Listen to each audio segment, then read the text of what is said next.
Boa tarde, alunos do terceiro ano, aqui é o professor Nilson. Hoje a gente vai falar sobre o valor atual de um conjunto de capitais. Aí a gente tem a seguinte situação, diz que uma pessoa tem uma dívida de 15 mil, que vence daqui a um mês. E suponhamos ainda que ela consiga aplicar seu dinheiro a juros compostos a taxa de 2% ao mês. O que ele quer saber é quanto essa pessoa deve aplicar para que no final de um mês ela tenha os 15 mil. Aí vocês observam que isso aqui é a nossa fórmula que já foi vista, a fórmula do montante para juros compostos. Isso aqui, ó, o montante é igual ao capital que multiplica 1 mais i elevado ao tempo. Só que aqui, ó, o que foi que ele fez? Ele jogou o montante, que é os 15 mil, para o outro lado. Levou o montante para o outro lado, ó, aqui seria o montante, certo? E esse 1,02 é porque é 1 mais os 2%. 1 mais 2% dá isso aqui. E como o tempo é 1, não é isso? É daqui a um mês, t igual a 1. Mas é essa fórmula. Essa parte aqui, ó, observa que ela vem para o segundo membro dividindo. E aí você só tem que pegar os 15 mil dividido por 1,02, que dá 14.705,88. Isso quer dizer que se você aplicar hoje 14.705,88, você vai ter daqui a um mês 15 mil, certo? Esse seria o valor atual que você teria que ter para liquidar essa dívida de 15 mil. Bom, ele diz assim, ó, no exemplo citado, caso a pessoa tivesse uma outra dívida, ou seja, além da dívida de 15 mil, ele tivesse também uma dívida de 16 mil para daqui a 2 meses. Ora, o que ele tem que fazer é a mesma coisa. Aqui ele tem que saber qual é o valor que ele tem que aplicar a taxa de juros de 2% ao mês, para ter os 15 mil com um mês, que já foi feito aqui em cima, né? É esse valor aqui. E é claro, para pagar a dívida de 16 mil, ele tem que saber, ó, como é que vai aplicar, quanto ele vai aplicar a taxa de 2% para ter os 16 mil. Observe que a única diferença é que aqui a dívida era 15, aqui é 16, o tempo aqui é 1, aqui é 2. Ou seja, ele teria que ter esse valor, 15.378,70, para daqui a 2 meses pagar 16 mil. Então, na prática, o que, que ele tem? Na prática, ele tem que ter esse valor aqui, que é esse, ó, mais esse valor aqui, que é este. Ou seja, o valor atual hoje, o valor que ele teria que ter hoje para liquidar essas dívidas seria a soma dos valores de cada uma delas. O valor, no caso, atual, que é R$ 30.084,58.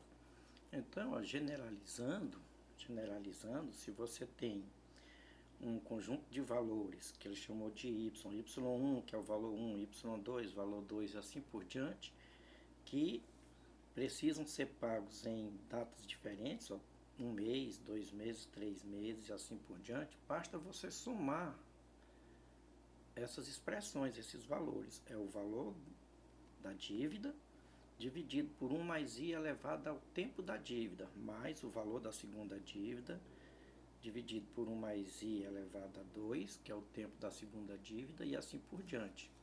Aqui tem um esquema, ó. Isso aqui, o zero, quer dizer o valor atual que você quer, qual valor que corresponde ao valor da soma desses y1, y2 até o yn. Quanto você teria que ter hoje para fazer essas retiradas? Com os exemplos a gente vai entender melhor. Vamos aos exemplos. Primeiro exemplo.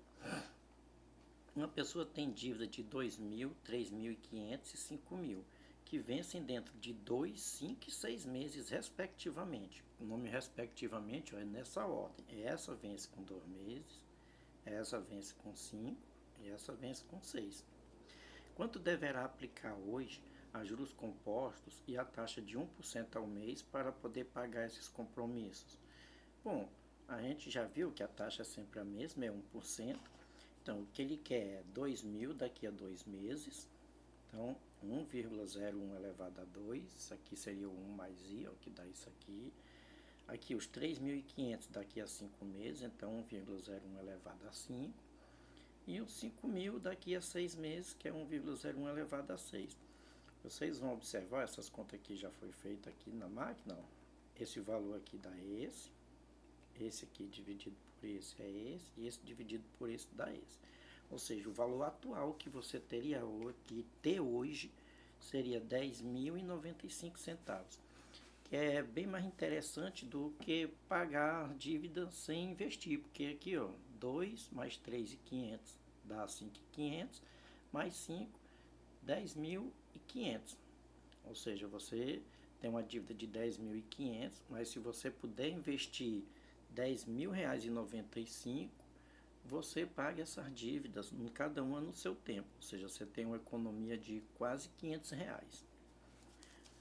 O segundo aqui, ó, um conjunto de sofás é vendido a prazo em 5 prestações mensais, de 400 cada uma, sendo a primeira um mês após a compra. Se o pagamento for à vista, o preço cobrado é R$ 1.750. Qual a melhor alternativa de pagamento de um comprador que consegue aplicar seu dinheiro à taxa de juros compostos igual a 2% ao mês?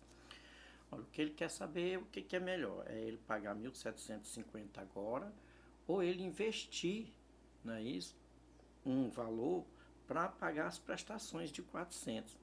Então, o que você tem aqui, ó, como são 5 prestações mensais, o que você tem é o valor atual que ele precisa, é os 400 sobre 1,02, que é o 1 mais I, não é isso? Elevado a 1, não precisa. Aí no segundo mês você precisa de mais 400 dividido por 1,02 elevado a 2. No terceiro mês e assim por diante até o quinto mês. Esses valores, ó, já feito aqui as contas, ó, vão dar R$ 1.885,39. Ora, se hoje para poder retirar R$ 400 a cada mês, daqui, né, a partir de um mês tirar R$ 400 a cada mês, ele precisaria hoje ter R$ 1.885,39. Então não é vantajoso para ele aplicar o dinheiro. Por quê?